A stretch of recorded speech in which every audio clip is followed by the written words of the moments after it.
We are talking today about a very important subject, work-life balance, something that I don't believe in. And I'm sure all eyes popping out.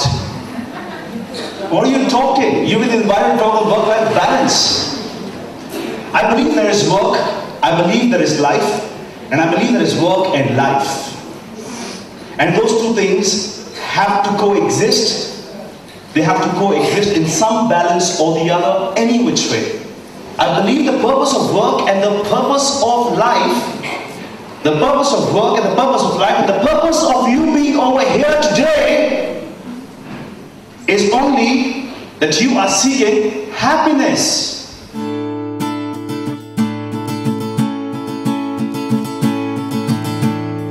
How many of you are married? Raise your hands up. My sympathies with all of you. I'm married too, don't worry.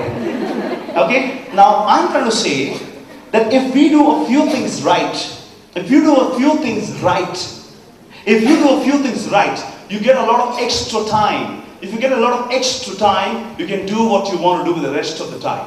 Each one of us are so driven by the negative aspects of our life that when you get into one argument with someone for 5 minutes, you lost that 5 minutes of your life. And then you say, work-life balance ke liye time nahi milta hai. You got into sitting and thinking about what is not right in your life, and you keep thinking about it and you keep putting yourself under pressure, you lost more time. You put more pressure, you get emotionally inflicted diseases for which there is no cure, but you keep going around. Then you go to Sadhu Baba, you go to Tantrics, you go to gemologists, you go to numerologists, you go to all the people try and help you to give happiness, you don't get it. You lose more time, and therefore you're not able to invest that time on what you want to achieve, which is happiness, and therefore life becomes more and more stressful.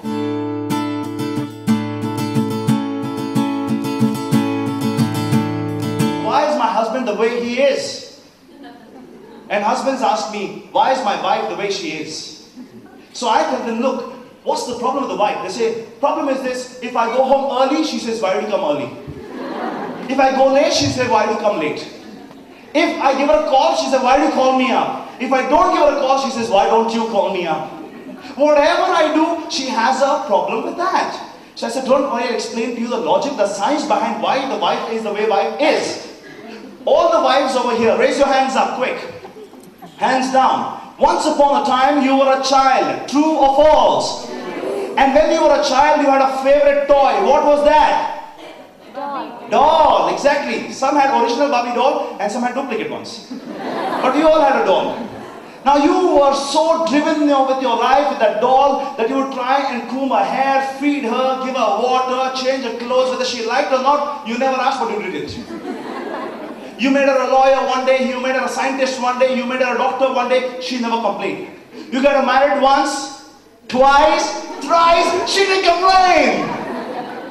And you looked at the doll and said, wow, this doll is like everything to me. She always listens to me. I love this doll. You got married. You grew up and you got married. You could not take the doll back home to the husband's house. You looked around for a doll. You looked at your mother-in-law. Can she become a doll? No way.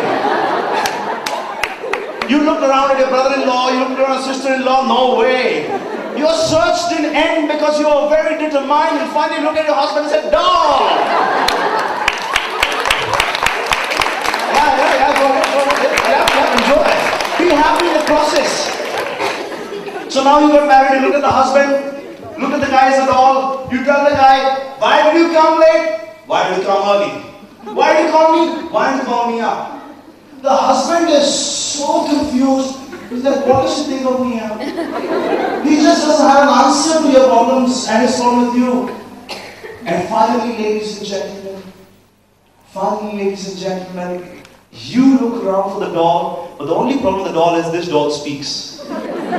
And then the conflict begins. Why did you not keep your toothpaste in the right place? Bullshit, if I do everything, what will you do then? And then it begins and the life becomes like, you know what, right?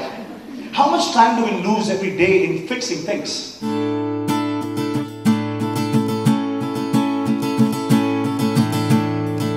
All I want you to do is this. Be with me. All I want you to do is this. Draw a line like that. Right now, on this side, I want you to write your name. Nice and good. However you want to write.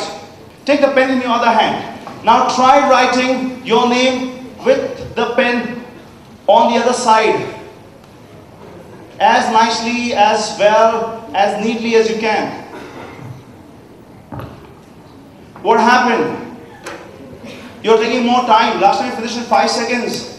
Some of you guys concentrating so hard, making so many efforts, trying to move the pen like this. Your hands spinning, focus not going. You want to win. You want to get the result, right? All of you trying? Yes, no? Yes. Now I'm going to walk in very quickly to somebody over here. Ma'am, can I see your sheet, ma'am? Wow. You wrote all capital letters. The first one looks like yours. The last one looks like my 2-year-old daughter. She can write better actually, you know. What's happening is this, ladies and gentlemen. We have all lived a life and we have mastered to become so imperfect that when somebody asks you to change and go back to your normal life, you will not be finding it easy, and that's how work and life and the balance so-called, or the happiness so-called, will come in. After my session, you will try to go back, hoping for results to come, hoping for you to drop, but you will not be able to drop. There will be difficulties, there will be challenges, there will be failures, and you will look at yourself and say, what Rahul said is true, but it does not work for me.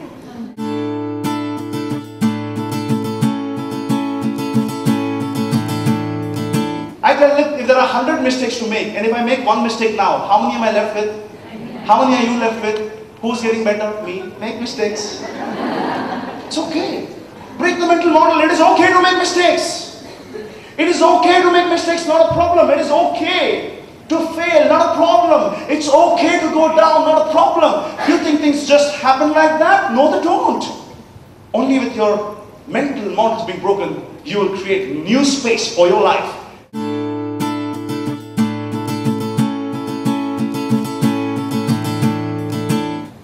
How many of you have children? Raise your hands up. Hands down. How many of you let your children die of hunger? Raise your hands up. How many of you let your children die of hunger? You haven't raised your hand up. Why? Commitment.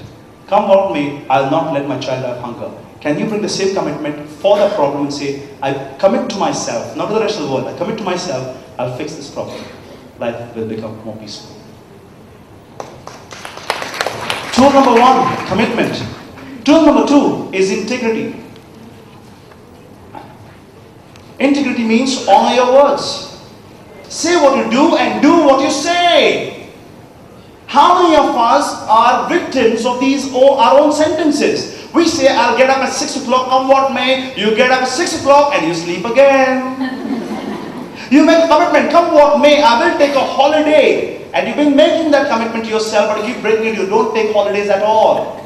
You tell yourself, I will be happy in my life, and you break the commitment, you're not doing it, you're not honoring your own words. You tell your friend, come what may, I will spend 5 hours of my life on you. I will take up a new PhD course, I will take up a new certification course, I will find time to get myself a little time with my children, my family. We make those words come by, we break those words on a daily basis, and when commitment is broken, you're out of your integrity. Because you said something and you're doing something else. People will not have faith in you, and forget that, you will never have faith in yourself. When you don't have faith in yourself, you look at yourself as an ordinary human being, and when you think of yourself as an ordinary human being, you cannot achieve incredible results or extraordinary results.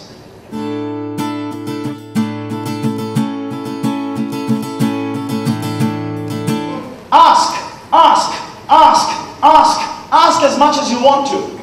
Most people are not happy in their work or not happy in their life because they don't ask enough. You want a break? Ask.